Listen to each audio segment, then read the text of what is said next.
Well, good afternoon, everybody. I am Regina Garcia with the North Carolina Poetry Society External Programs Committee, and I'm so excited, very excited, to have here today a poet who is launching or has launched his new book, and I'm really excited to tell you all about him. I am not alone in this endeavor to present him to you. My trusty co-host, Miss Karen Stewart, who's holding up this wonderful book, Sense of Direction, will also be engaging with you today as we experience the wonder of the poetry of Mr. Rob Merritt. So, who is Rob Merritt? Well, you probably know, but I'm going to tell you again. Rob Merritt is the Distinguished Professor Emeritus of Creative Writing at Bluefield University. Although he says he's retired, he's still doing stuff. So I just thought I would say that. Born in North Carolina, he lives in the mountains of West Virginia. He has published the poetry collections View from Blue Jade Mountain. Let me say that again, View from Blue Jade Mountain, The Language of Longing, Landscape Architects, and the critical book Early Music and the Aesthetics of Ezra Pound. His poetry and essays have appeared in the North American Review, Moonshine Review, Red Clay Review, Kestrel, Pine Mountain, Sand and Gravel, Sultry and Lyre, the James Dickey Review, the Asheville Poetry Review, among other journals, and the collections, the Southern Poetry Anthology, Volume 7, North Carolina, Wild Sweet Notes, Contemporary West Virginia Writers, and Cole, an anthology. Rob has taught poetry in China and has been drawn to the work of Chinese rivers and mountain poets. We are here to celebrate his most recent book, Sense of Direction. Yeah, Sense of Direction. There is some advanced praise for this book, and I just want you to know about a little of it. William Walsh, author of Lakewood and Fly Fishing in Times Square, says, "How do you live with the dead? Through memory and small gardens of elegiac goodbyes. From Ezra Pound to Sappho to King Lear to John Prine, these beautiful poems ask the question, why go through all of this wonder alone? Rob Merritt teaches us in the most tender and thoughtful ways what he has learned from living. And we are so excited to hear about what he has learned from living today. Ladies and gentlemen, I present to you Rob Merritt. Well, thank you guys so much. That's very kind. And I hope I've learned something from living. Yeah, so this is called Sense of Direction. And I wonder why I called it that. Because I feel like I'm always looking for a sense of direction. And I might have thought I found it, but now I'm realizing that I need to keep looking. And so I kind of like the cover of the book that has, I don't know what that shows up as, but anyway. I've got you covered, Rob. It's got a boat. Is it shipwrecked? Is it resting? Is it getting ready to launch? And so all those questions are maybe what the boat is doing. And and there's a star up there we should all be following. So one person that was sort of on my mind was the poet Stanley Kunitz. One reason is because he was over 100 years old, and when he died, and he did two things that I claim to be able to like to do, which is gardening and writing poetry. And so he was just doing these things his whole life. And so I do quote from him a couple times in there. One of his phrases is the threshold of the last mystery, which is like going to the other side. And part of the concept of the garden is that you never see it all at once. And so I think that's a very nice metaphor for poetry in a way that, I mean, I want to tell you a lot about myself, but I don't want to tell you everything. And so you got to decide how to tell that story. But it's going to be time for gardening. I already feel like I'm behind. I've got my tomato plants still sitting in the box, but I started kind of working on my backyard garden that I'm staring at right now, and the weeds are about 6 feet high. But I made a little plot there, and I was trying to learn about gardening. And so this is called Surveying the Garden. And for some reason, I was thinking a lot about my father while I was doing this. And and it was supposed to be time for gardening, but it was like the weather was pretty cold. So this is called Surveying the Garden, Father's Day, Summer Solstice, Cold Rain. The garden reveals the gardener, late and unmindful, still planting in June. I push rocks and roots with hoe to edges of my plot, seeking a place for me to grow, finding broken bits of glass and brick and red clay that was never cultivated in my lifetime. Too hard, slanted dirt, I say on my knees, teach me confidence of roots, pushing into the inhospitable ground. And to my Father, resting in peace, I pray, teach me perspective, distance, place, and time in my backyard. Make me mindful all summer long as I add seeds and compost and straw. Teach me to cradle despair like a crying child in my arms, and to face my lonesomeness on a mountain better this time. I wish I could see what you see from your pinnacle now and obey the strict conditions for rebirth. This morning, I saw a worm. It pushed through the clay and rock to the sand and compost and topsoil. Come on, beans, emerge from the sand. Stanley Kunitz at age 100 said part of the concept of the garden is that you never see it all at once. The overall shape lies underneath.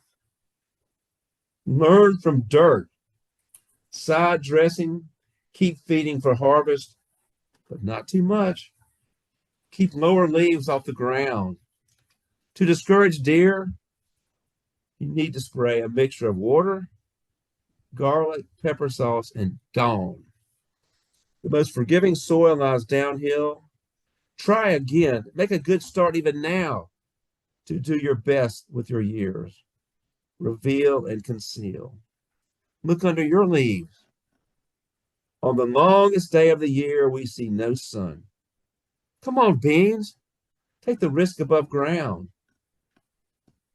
The garden talks to me.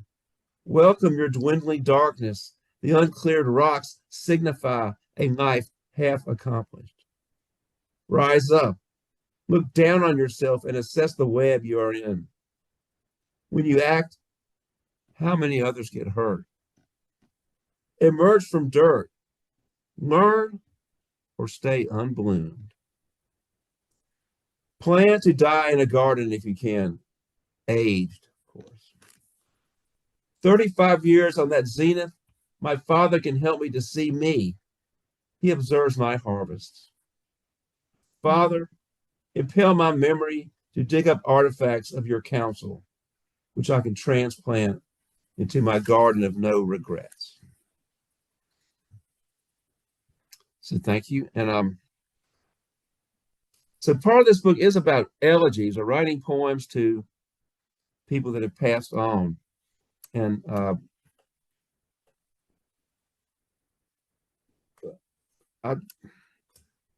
it's talking to the dead, I think, or honoring the dead, or trying to think of things you might have said to somebody, or you wish you'd said to somebody. Sometimes I have to make things up, but I've not had to make things up about this next one, which is about a poet I named Joe. And so his widow is here with us now, Margaret, and it's quite a joy that she could come. And a good friend of ours is Robert Borsakowski, which I don't know if he's here or not. And so Joe is a person I only met one time in person. And it's just amazing the kind of connection we had in spite of that. And he was a great friend of Robert Borsakowski, who turned me on to him. And we communicated by letters quite a bit. And he was not technological at all. And so he had a regular typewriter. So you would not get an email from him or anything like that. And like I say, I only met him one time. I talk about that in this piece, but there was really something special going on, and I'm really honored to have communicated with him in all these different ways. So this starts out as a kind of a letter to my friend Robert, who I can't tell if was here or not, but and we both just to be like what sarcastic, nihilistic, existentialist, all that sort of kind of philosophy that you would do, like because the world life has no meaning. But and so that was my idea that I was going to write to him about in this letter. That's when it starts out. What are we going to do? So this is Elegy to Joe Jeremy, Lit in Delight, and the title's like DE-light, so that's sort of fun. What are we going to do with our poet friend Joseph? He is publishing poetry at a manic pace at age 76. Gentle books with titles like Grateful and Occasional Bliss. And he is so darn happy. Living on Main Street in Sausalito, paradise with a view. He has written hundreds of poems about how he loves his wife and life and houseboats and Mozart and ice cream and travel. He wrote, in the village, a room with a fireplace and a bed, a huge bed with the beloved. What else could you possibly want? So I ask you, Robert, how could we O'Neillists question that delight? And this is still in the letter. Joseph, because he knew I had spent some time studying Ezra Pound, typed on his manual typewriter Lawrence Ferlinghetti's poem, Pound at Spoleto. And he mailed it to me. He mailed what I could have copied and pasted from the internet, but he wanted to touch each letter of Ferlinghetti's words, tracking the phrases of the master into the sunlight leaving. So that was the end of the letter to Robert in California. So lately, Joe texted me often about strawberries and cherries and asked about West Virginia weather. November 12th. Title of forthcoming book, Love Has an Architecture All Its Own. November 14th. That was my birthday. Stay warm. He died of an aneurysm from a fall on November 15th. He once worked selling apples at the campus of Sonoma State College, and later as a traveling life insurance salesman, he had an epiphany in a hotel room. You must change your life. How could one man revel in so much joy in his later days, writing love poems to his wife on the typewriter while listening to Mozart and Dexter Gordon? We only met once in person at a Starbucks in Sausalito before I went to see the giant redwoods.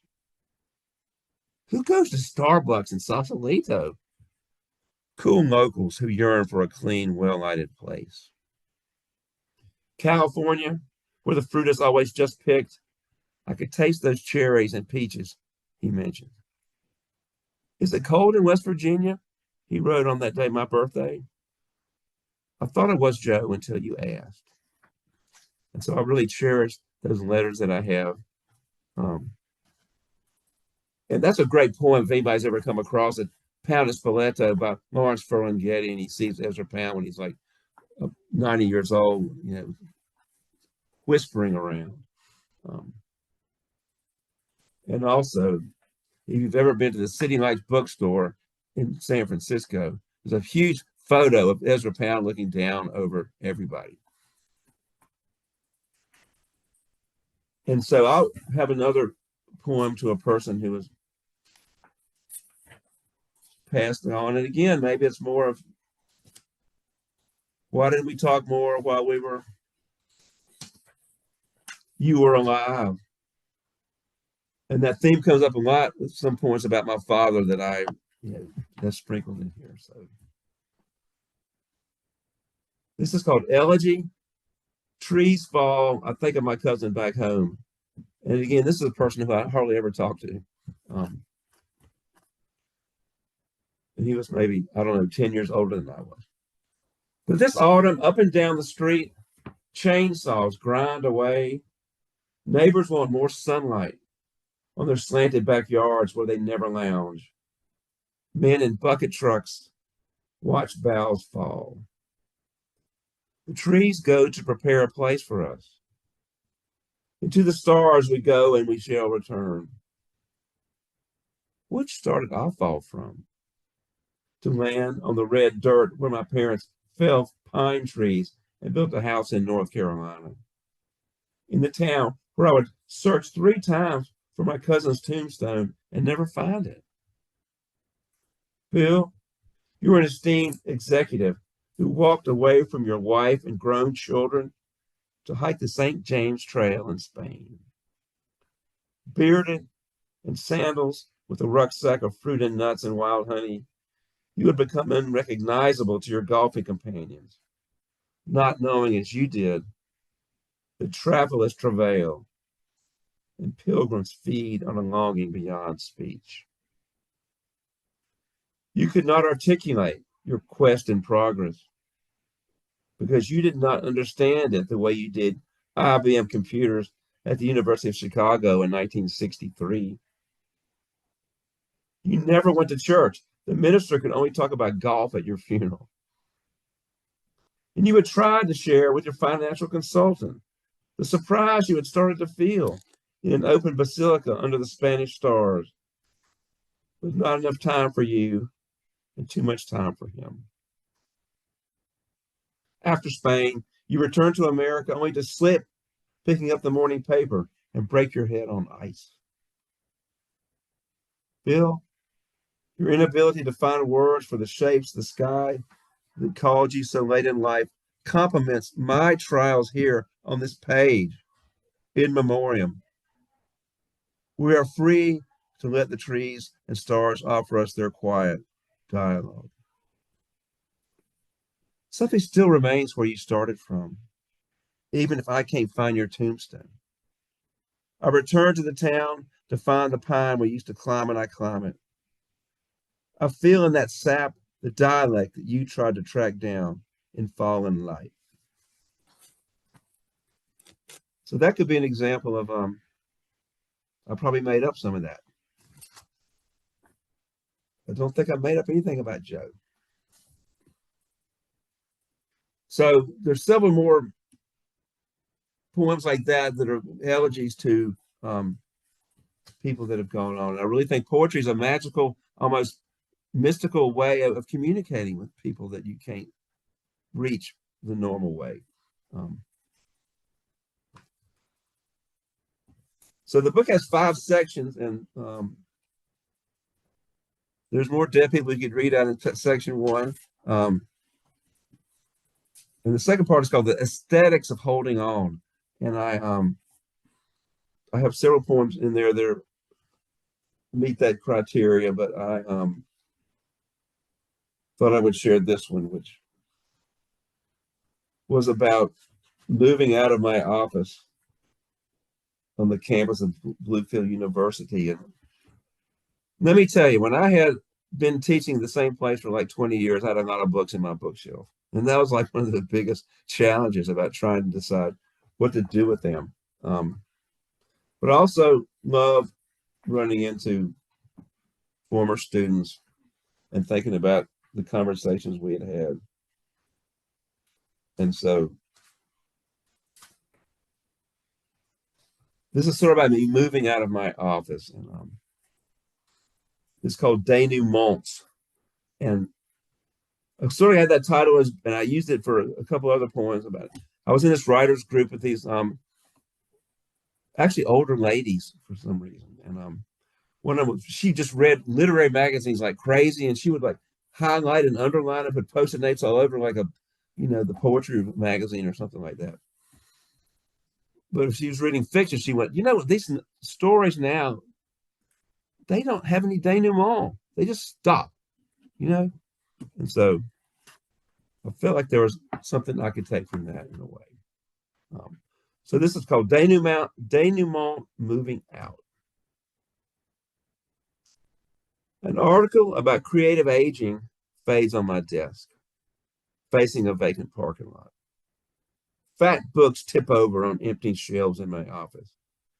Where can I unload a frayed anthology of British literature or hopeless composition guidebooks on my way out? How long will I remember the confidences told within my safe walls?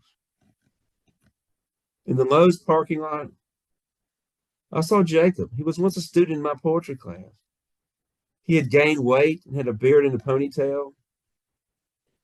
I asked him to come by and scour the bookcases and carry away the old spark in some hushed pages, but he never appeared.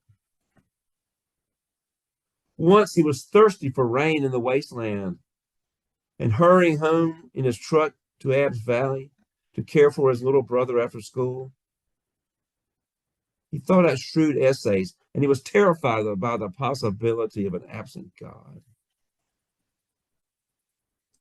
He tried to help his mother start a florist business, but most of the customers were in the cemetery. I'd asked Jacob to keep his torch lit, his torch of curiosity that he had for the fairy queen he read when they wasn't even assigned, and go to graduate school. His mother said satanic. I said Shanti. He worried about my soul. As he opened the rusty door of his green pickup, he told me he was married. His wife had 3 children, and he loves them. He did not finish the teacher education program. He works in the Vision Center at Walmart. Looking at the garbage bags in the back of his truck, I wanted to ask him if he remembered when the dry bones danced and when we grasped the value of fragments. It's the coldest May on record here. I will place some buckets over my impatience. And I keep the keys to my office after I close the echoing door. And so sometimes I like to sneak over there with those keys. But then they changed the lock on I couldn't get in the building. So that's sort of a bittersweet event. And what do you do with those books? And I had some great conversations in that room.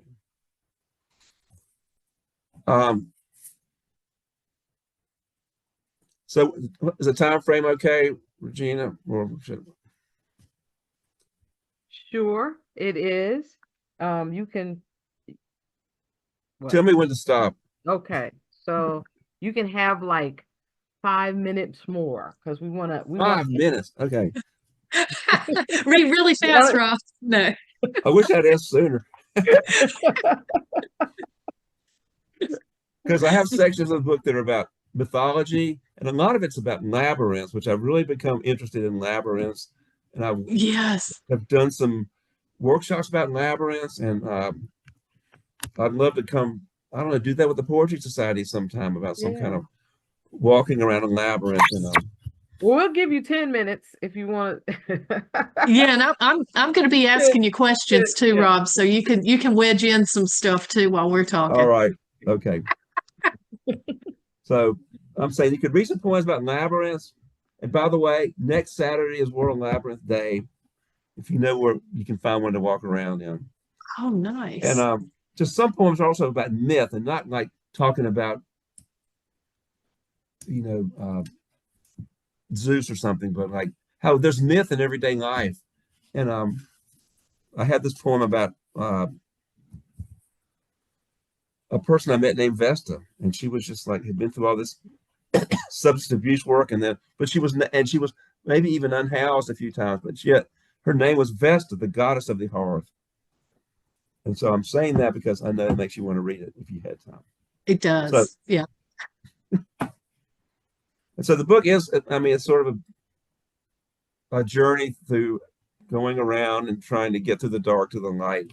And so I'll read sort of coming into the light, and then what is the light anyway? So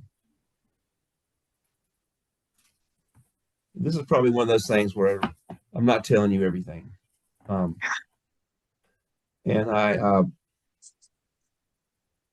it sort of references Dante because we my wife and I went to Italy, and I love seeing the statue of Dante in Florence.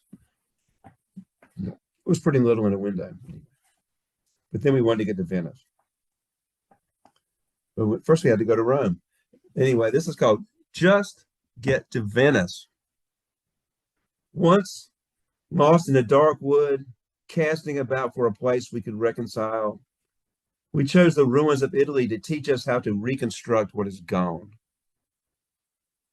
We wanted to get to Venice, but first we faced the vestibule of the crumbling Roman wall upon the Spanish steps on a hot Sunday afternoon. Indonesian street vendors handed out roses. If I did not buy a Roman rose for you, would you think I did not love you? Then I saw a tourist holding his wallet and arguing with the vendor, roses on the cobblestones. And the Keats Shelley house, of course, was closed, so we did not have to think of their too soon deaths as we rested at a restaurante bedecked with red geraniums. After a second carafe of vino blanco and in no hurry, we departed to negotiate narrow back streets, blood-pumping alleyways of our hearts, and then to Venice, where the water taxi. I knew that you had found the way out, watching the spray of the Grand Canal seek the salt of the Aegean. So shrouded by rain, our plane glided west under Dante's heaven, and we could not see but feel the great shining light that moves the sun and other stars. So I was calling the destination I was trying to get to in this book a campground called Tomorrow. And I feel with poetry and a lot of my poetry, there's a lot of questions, there's a lot of maybe darkness in some way, but then I started thinking, well, where is it you're trying to get to? And is there anything you can affirm? And I started thinking, by gosh, there's a lot I can affirm. And that's maybe some of the things I've learned from living that was mentioned at the beginning. So I wanted to call this, there's so much to hold on to. And part of it's kind of like, this I believe, that NPR thing. And I'm trying to think of what I believe.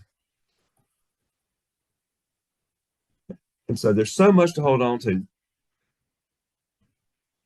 Because the sun showed up this morning, I believe in the disappearing down the trail into rhododendron just before sunset. I believe in what 100-year-old Stanley Kunitz called the threshold of the last mystery. I believe in my beginner's mind alone in a tent in the highest peak east of the Mississippi. I believe that the big two-hearted river is really a real place. I believe in Edward Hopper's forlorn roadside motor courts, and that the West that never throws away horizons. I believe in my wife Mimi's love of chestnut trees, Mimi's love of her stack of books that are always falling over, and Mimi's love of the here, and her concern for her mother's ashes and her 3 siblings fracturing away. I believe in collaborating with memory and desire to make these lines. In meta-nostalgia, which means the longing for longing. I believe in receiving letters in West Virginia from California, balancing delight and cynicism. And in hearing Bill Evans at the Eugene Hotel playing Waltz for Debbie. And home from college, playing on my stereo Miles Davis, Someday My Prince Will Come. Smoking cigarettes with my mother in my childhood room late on a Thanksgiving night 50 years ago.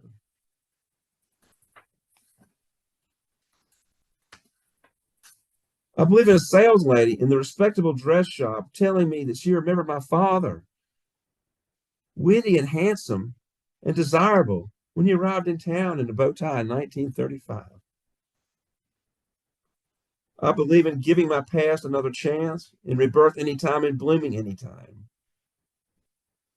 In understanding that trees share via their roots, and the frozen sunbeams of Scandinavia I've never seen. And I believe in poetry therapy, finding the space to invite the chaos. And in Billie Holiday, God bless this child. We all hurt. We all try to put our pieces back together. I believe in a moral compass that points a way out of self in rituals time-tested and ceremonies new. And Iris DeVent, who sang, "Let the mystery be." I believe in the lessons of loneliness and redeeming the past and asking for forgiveness and in forgiving. And you know those pharmacies in the 50s with spinning book racks of paperback Jane Grey cowboy novels. And that rooftop bar in the Lincoln Hotel in Chicago above the voluptuous farmer's market across the street. Fruitful trucks from the bread baskets of the Midwest. So much, so much. I believe in a campground called Tomorrow. And I believe my heart breaking open. And a woman passing me on the sidewalk and saying, "Turn around. There's a rainbow behind you." And so that's true. I was walking down, staring at the sidewalk, and my neighbor goes by and said, "You should turn around. There's a rainbow behind you." And yes, there was. So thank you.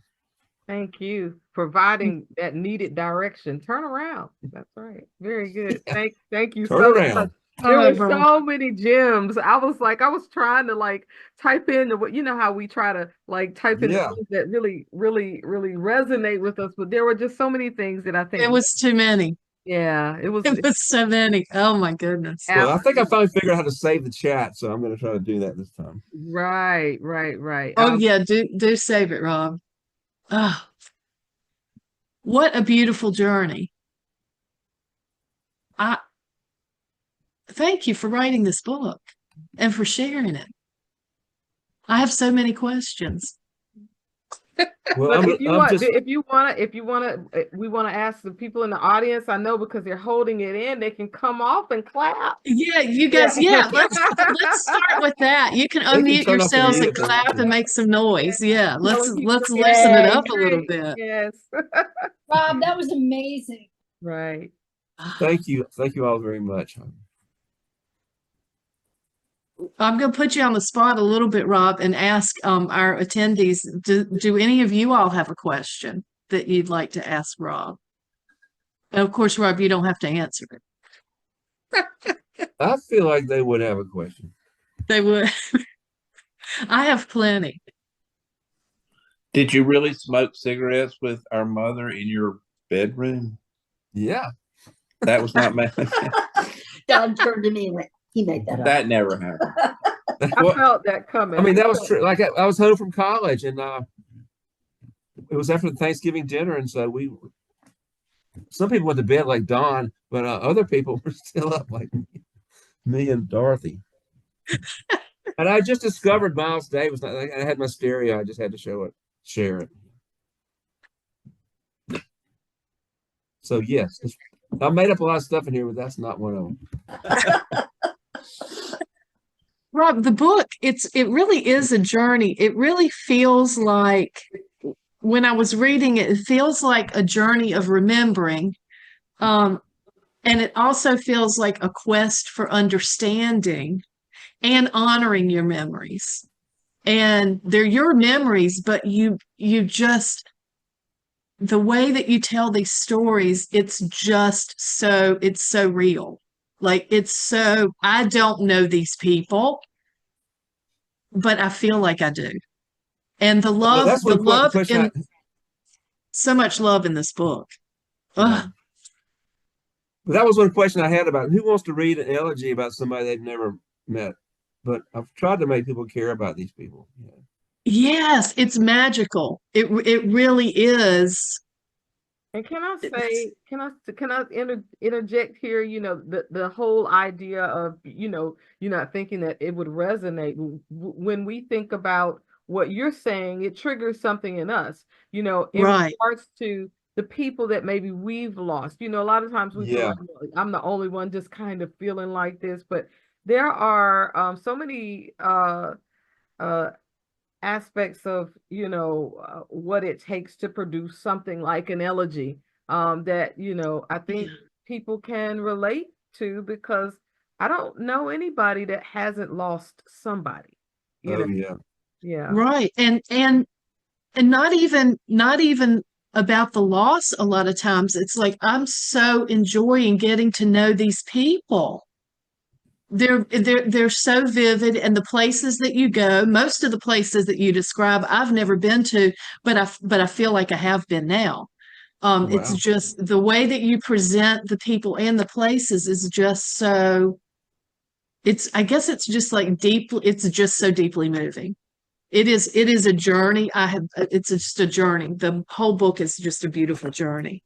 I did want to ask you, I'm so curious about your process for making this into a book. Like, did you have a framework where you like, I have an idea for a book and this is what I'm going to do?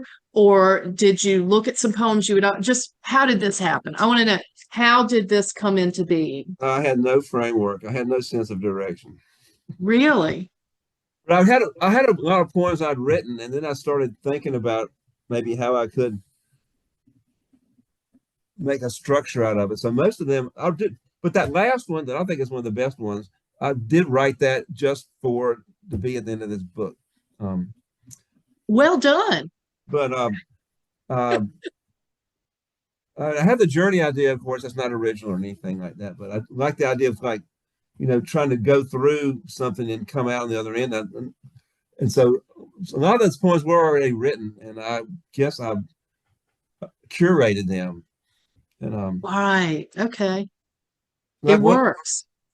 one analogy is people use sometimes, like, your life is like a book, and of course that means you can write your chapters and everything. But the thing I was reading talks about curating. Like, you have the book, but then you can curate your book that's your life, and you can arrange it and organize it around, Yeah. beyond just the writing of it, is the shaping of it, I guess. Yeah, it's really interesting because it doesn't feel like a chronological journey through Rob Merritt's life. It feels like it's very flowing. It really, I guess because there's so much emotion in the description, it's very fluid. I don't feel like it's like, oh, I'm following the roadmap through Rob's life. It doesn't feel like that. It just feels like it's like everything is just being the way it needs to be. That's great. I wish you'd written some more blurbs. Oh. But anyway, I already wrote that book. It's called The Language of Longing. And really, I went through all these different places I've lived in different ages. And so first, when I was getting to think about this, I went, man, I've already written, I think, my life, and I don't know what else to talk about. Then I thought it would be better to try to, anyway, there's turned out to be plenty, but I did have sort of a chronological approach to an earlier book, so I might have gotten that out of my system a little bit.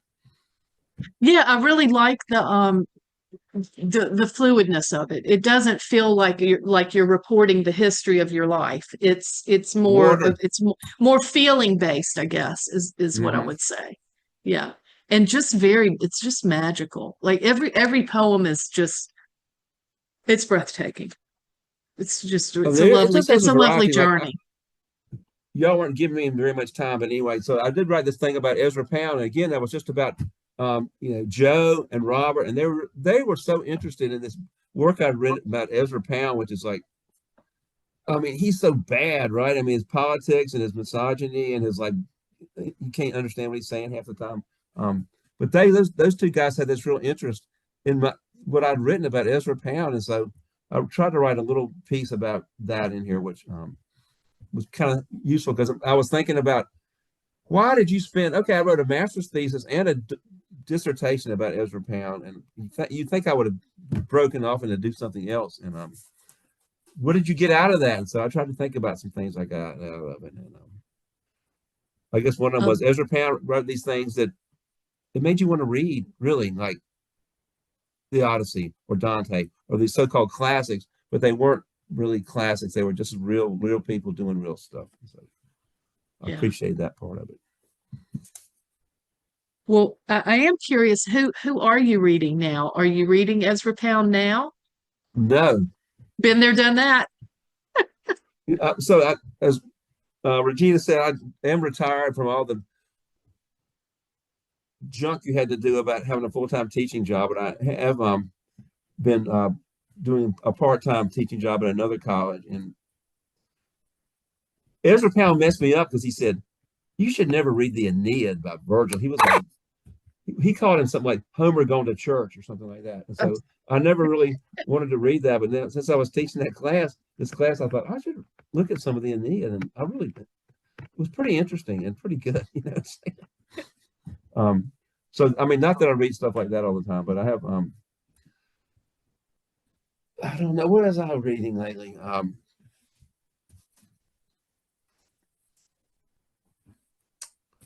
I've got to think about that, I guess. But I know that's kind of a put you on the spot. You know, Pine Song and the different like poems and journals. Like I got connected with the James Dickey Review, and like they have some great stuff in there.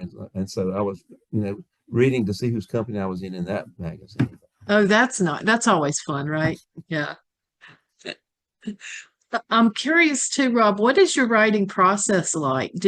Are you writing like when you get an idea for, oh, it's time to make a book, let me go into writing poem mode, or are you do things just take you and you have to get your pen and get going on it, or what is that like? I mean, sometimes an individual poem might have me like sometimes I just jot down, like I just jotted down a few things listening to this online funeral a minute ago.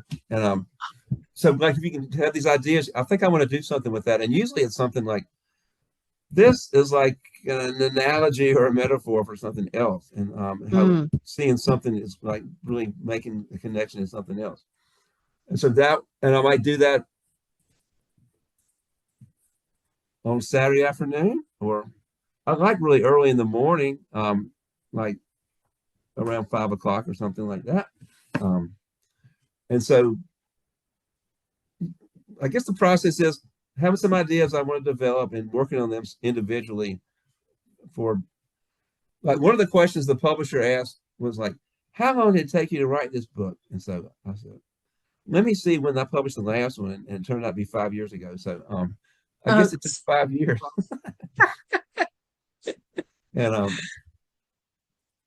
And your life also, right? 5 years plus all the living. Maybe I did find something in my life. I don't know. So Rob, one thing I was thinking, I mean, it is kind of, it does seem personal, and I love what y'all were saying about that you can relate to maybe an elegy, even if it's not about somebody you know, but you know somebody that he made you think of. And yeah. I guess I started thinking about Walt Whitman and like, you know, why would I want to read a whole book about it's not going myself, just you and everything? But it's like he says in there, what I assume you shall assume. And it basically, you know, one person's experience is so much like another person's experience. Yeah. Somehow it shares without being egotistical, I hope. Yeah, it's universal, you know, it's the human experience, right? You know, I guess I don't know if I'm universal or not. I was just sitting here thinking about this concept of elegy writing, and it took me back to, I guess maybe I was in middle school, or junior high school is what we used to call it back in the dark ages. Yeah. But I remember my class reading Spoon River Anthology.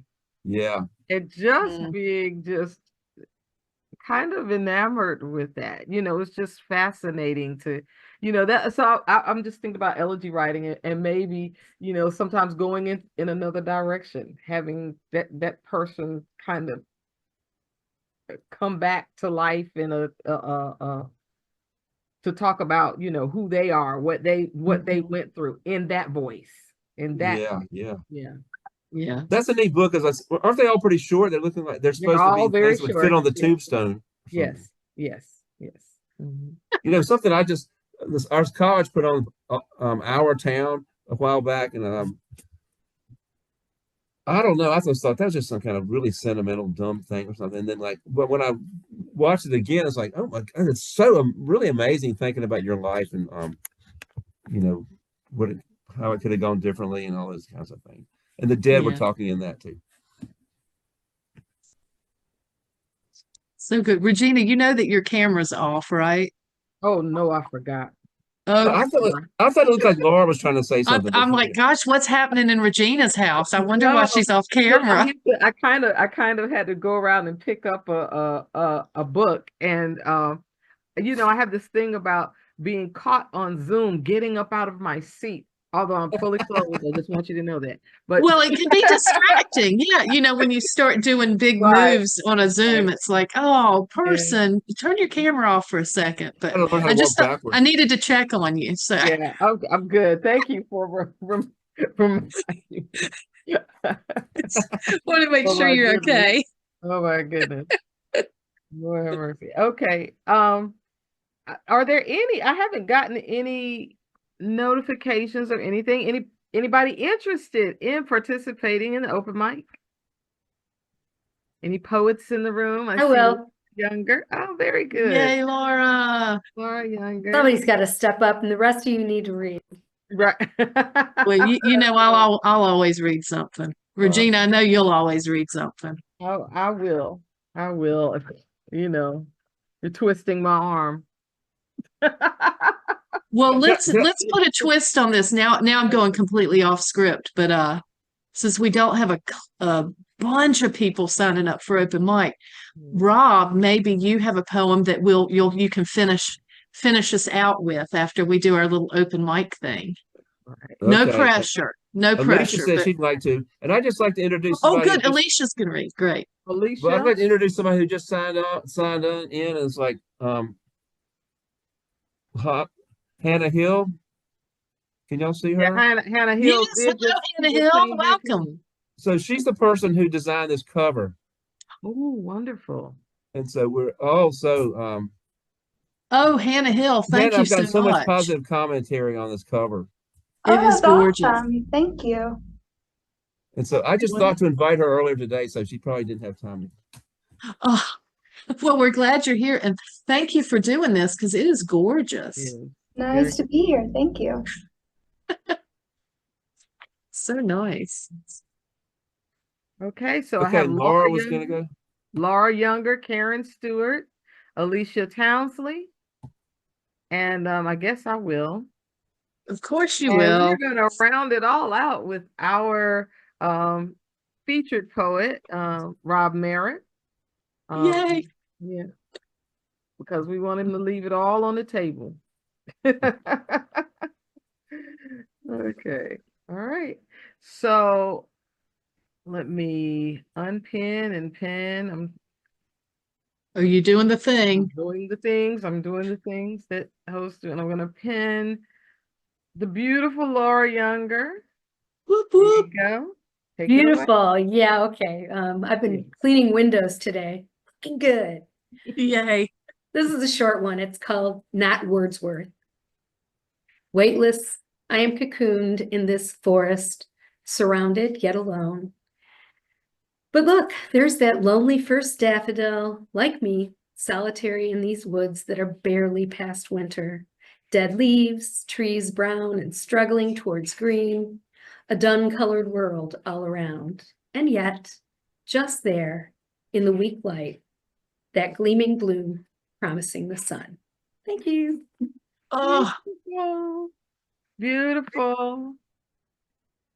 Laura Young. I was so enamored I couldn't type anything in the comments, Laura. Sorry about that. Right. You Okay. don't need a host of daffodils. One is fine. Uh, All right. It's the Karen Stewart. oh, okay. All right, y'all. So this is a poem in response to an oracle card that I pulled. So I pull cards a lot of times just to ask, what might I consider today? So that's always my question. So this is and this was a brand new deck I had just bought, so I was really excited. So the oracle invites the first conversation. Dream Song sings with a single card as I enter the dance. Conversation. Moon and sun abide me while a banner of Latin as scroll has unfurled, furled, unfurled up, and or down and around the ancient seeing tree's trunk and spread of her naked limbs. white rabbit, wild hare, has reared up in honor of the furl, unfurl of the sacred of the scroll. Here there is balance as a trio of flowers blooms at each side of trees fanning away from the scroll's wrapped embrace of the silent bark. Here, 3 songbirds have perched in trees' open wide arms. One is singing, 2 others will sing in a moment. As a pair of gazelles, lightly tattooed with astral symbology, stand gazing at tree from opposite sides of tree, white owl has perched on the ribbon of furl and is patiently peering into my pondering where canopy has been neatly rounded into a perfect symmetry of balance, of peace, of full-on harmony.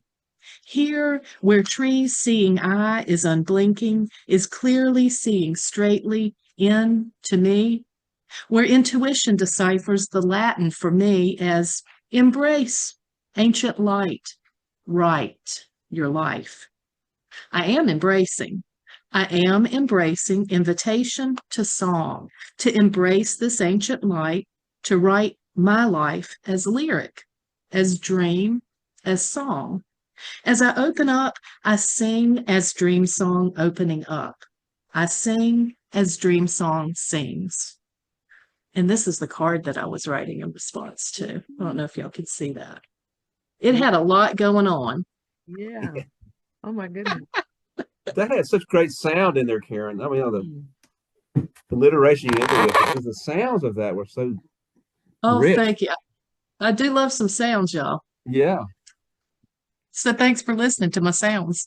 And so oracle cards are what? You have a deck and then they're supposed to be like prompts or something? Yeah, well, a lot of people use oracle cards to ask a question, you know, like, oh, what should I do about my mother-in-law? And then pull a card and just see what it triggers in their head. And then there's also a guidebook when you buy a deck of oracle cards or tarot cards, and that just tells you what the designer intended and what symbology they have. So you can do that if you want. You can pull a card, look at it, have your way with it, and then see what the designers, what their energy was about it. Generally, I use it as a writing prompt. Just to to see what happens. And so, you know, like that's where I went with this card this day. I may pull this card another day and it'll be something totally different. So that's kind of, that's an intuitive way to use cards. Yeah. It's kind of like looking at a piece of artwork and just going wherever it takes you. Yeah. That was a lot. Thanks for asking though, Rob. Interesting.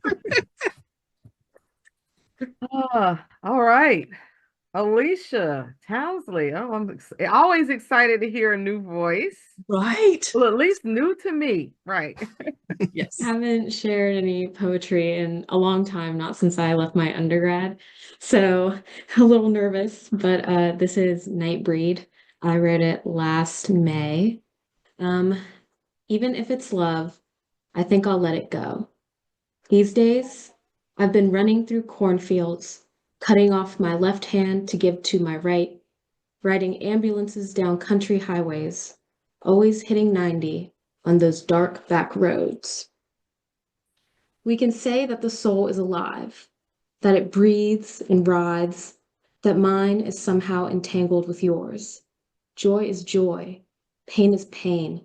I look back over my shoulder, watching trains pull away from the station, planes lift into that neon blue sky. I could ask a higher power for answers or keep sawing through my hand. At what point does the autopsy become a burial? Let me weigh this heart, these lungs, a length of rib or intestine. One hand is always heavier than the other. Tell me it's love. Tell me you love me so I can keep running. Tell me a part of you will hate me forever if we somehow fall apart. Tell me how the night roads call and keep calling like sirens, ambulances, neon eyes. Everything is a star if it hits you hard enough.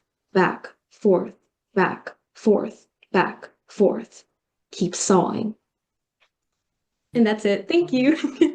I was trying to type everything is a star if it hits you hard enough. I mean, I was just thinking that in mine too. I was Yeah, going to that's type all. that too. Well, Regina, you got to stop it. We keep typing the same thing. I know. But I was getting ready to type it to you, Laura, because you were on my, never mind. I couldn't type. I was just so enamored with all the words. I was It just was like, wonderful. through the, oh, wow. Well, Thank you so much. Thank keep you. poeting. I know that, I make up words. Keep poeting. Yes. Yeah. Keep You poet. still write? You still writing? Yes. Very good. Okay, very good. Okay. All right. So I guess it's me. All right. So I pulled this poem. I haven't read this poem in a while. I pulled it because in one of your poems, you kept talking about, what you believed. I believe, I believe. I said, oh, and it kept resonating. I said, I have a poem that kind of says that over and over again. And so, yeah. So the title of this poem is Gods Around Me, Little G God. When I was in grad school, um, uh, I read a book. I can the name of the writer escapes me right now. But it was called The Gods of Small Things. That was the name of the book. And I always, I started to think about that and how it applies to how we can apply that to many things, including ourselves, because we, think highly of who we are. God's little g around me. Gods around me jump and praise and wave their hands in victory and moving close to me so that I can know and can see God in them. What about them? Those gods with God in them. What about God in me? The swollen, prideful say that I can only feel God this way, their way, huddled with them in their space. But I feel God in me, telling me that these messages can flow out clean and fall on a page, a screen, a stage, float in the air, allow others to see and me to know that we gods and God are not the same. We gods, fragile, earthbound life of a lesser name. True God has not forsaken, still moves in the righteous, seeking in pews or tents or roads or hidden or anywhere undefined, and puts up signs of direction to soothe troubled minds. God moves in these gods as fire in the brains, the bones. We gods, pews and elsewhere, may crumble, fail, tire, and fall, but this God fire will never leave us alone. I believe, feel heat in my brain and in my bones and in my heart. God burns away the beliefs of a broken Babel, sets a flame that stirs my frontal lobe as pen and lips construct an altar that offers, consoles, praises, cajoles, dances, weeps until deplete. Yet God is a well that fills small gods again and again. Gods in pews told me this, that the God in my mind and bones never leaves me alone. Creator, mother, father, savior, spirit, peace, judge, avenger, comfort, sparking life, knowledge, discernment, prophecy, truth. We gods in these pews, those that love me the most, told me to be a house, a temple, a host, a sojourner, a light, a bearer of God fire, music in the air, and God fire in my bones will never leave me alone.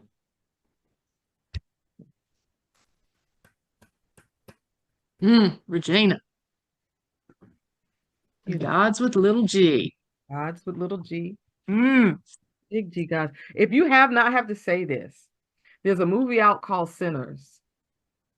If you have not seen it, it's Coogler, Ryan Coogler. Laura, have you heard about it? It's called Sinners. It is I can't hear you.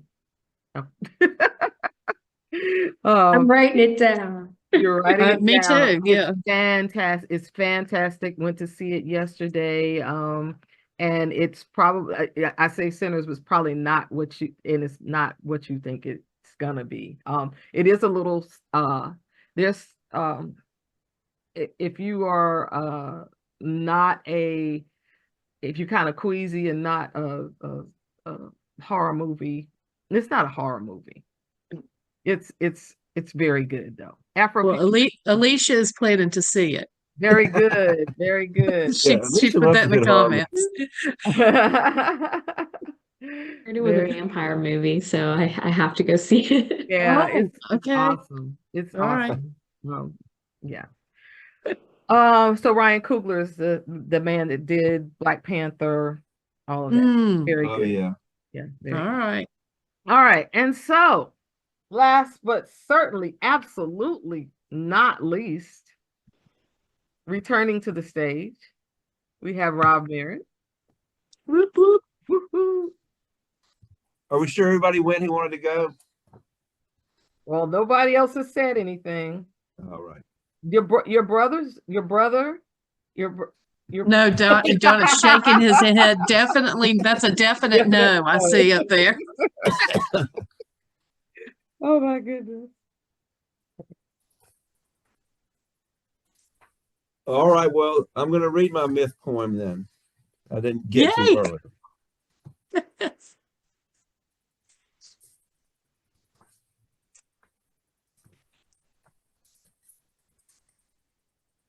This is what we call in New Orleans lagna. Lanya. What is it? Lagna. It's gravy. It means gravy. This is the gravy. Oh. Great. Oh, this is our gravy. This is All our right. gravy. Yes. All right. Rob's going to What send was us that out with some before? Mashed gravy. potatoes?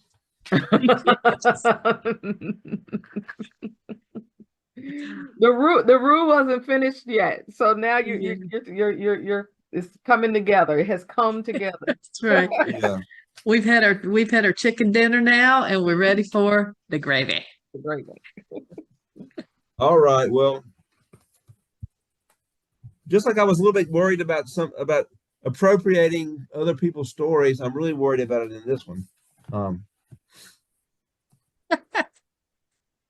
Don't so let it I put stop that in the title. And this person's around, but I've yet to share it with her. May I borrow your story because you bear myth? And this is for Vesta. So it starts out with a little, there's some quotations in here. So I said, your name is Vesta, like from mythology? You smiled and said, goddess of the hearth. From driftwood you found on the riverbank, you made mobiles that your toddler daughter watched spin shadows on the ceiling of your transitional housing. Your infant son trying to hold his bottle. 2 children and no hearth beyond your heart. You took them on a trip to the magic forest where the big trees were friendly. I'm clean for 6 months. Your son you delivered in the passenger seat of a truck your boyfriend was driving, your daughter in the car seat behind, listening. And you walked into the Somersville Hospital, which did not do obstetrics. Newborn in your arms, umbilicus dangling. Vesta, your mother taught you by giving you that name to carry your hearth from one dwelling to the next. Do not let the flame go, the flame you nourish in your heart. Whether you believe in the goddess of the hearth or visitations from the dead, we lie down with the unseeable. But Vesta, you inspire me to let form and story evolve and build upon memories of hiding in the woods. You have no home to have a baby in, no home to return to, where immediately the old accomplices will try to pull you down into lotus land of forgetfulness. You always carry Narcan and asthma inhalers for your Vestal sisters. Healer, you do not want to get out of West Virginia. One home is not safe. Another has a fire that needs tending. Where did the fire come from in the sacred hearth to begin with? Lightning? Friction of laurel and ivy flint? The gift that Zeus crucified Prometheus for? And your middle name is Gaia. You told me, primeval one, you knew to trust the path of the labyrinth, even though you feel like you are going away from the center. Once unhoused, and then you find abode then what do? When the struggle for survival abates briefly, you help other women write their paths of recovery. Labyrinths are in churches and hospitals and town squares.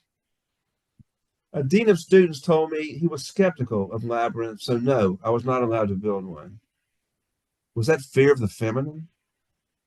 Vesta, thank you for giving me a chance to join in ancient histories by the light of your hearth. And someday I'm going to tell you. So she really, the goddess of the hearth, and she's like unhoused. And I think she has some housing now.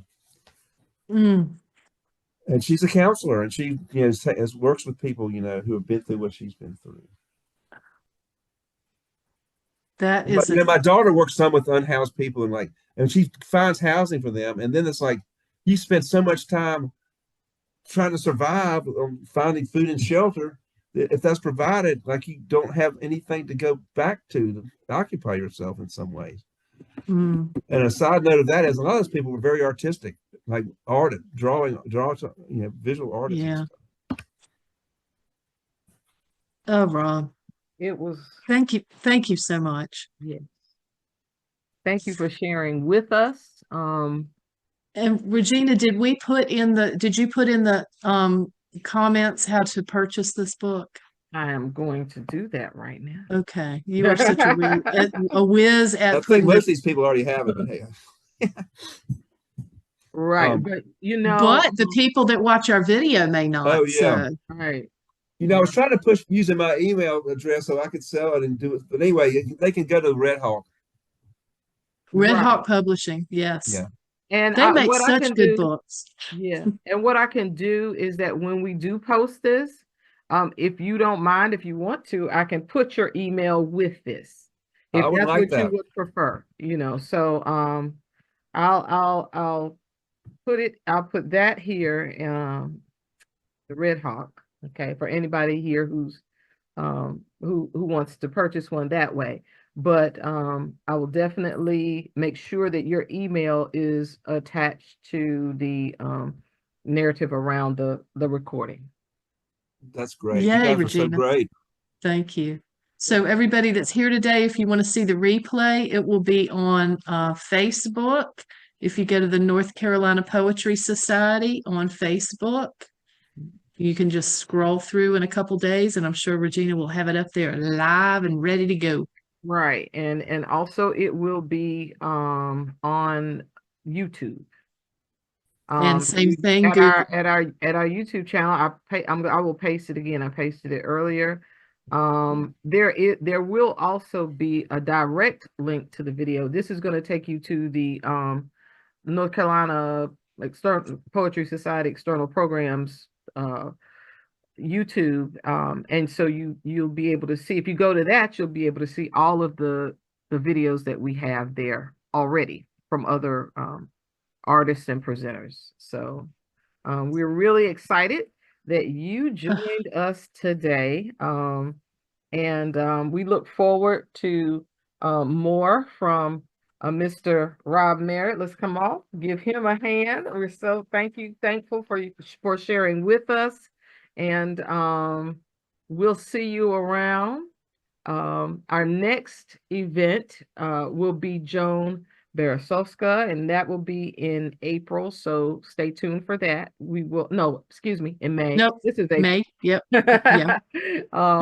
And so that will be also, we'll do an event page for that, and there will be a link on Facebook, and it'll come out in eMuse. So that's all I have. Well, that's great. So I would like to thank everybody for coming. Like Don and Jenny, thank you, and Margaret, I really appreciate your coming, and Laura, and then Hannah. You can watch the recording and see some of the stuff I read earlier. But I'm so glad you came. And I can't tell you how much positive feedback I've got about the cover of the book. And Haley, it's great to see you. She just had a baby. Oh, congratulations. Oh my goodness. That's wonderful. Thanks. That's why my camera's been off. He's been a little fussy. Oh. That's beautiful. That's beautiful. And so I don't Alicia, know. we're gonna have to figure out a way to talk too, so we can talk about sinners. Right. About what? I can About always give you sinners. my email. Oh, sinners, yeah. Yes. Or you can, if you're on Facebook, away, find me man. on Facebook. Regina Y.C. Garcia. All right, everybody. Well, the phone Thank hearts you and minds all. are clear. It's been good sharing with you on today, and stay tuned for more. Thank Okay, you, again, everybody. I Thank appreciate you, it. Rob. Keep Very writing. Thank you so Thank you. professional. much. Thank It's you really so well done. much. Thank you.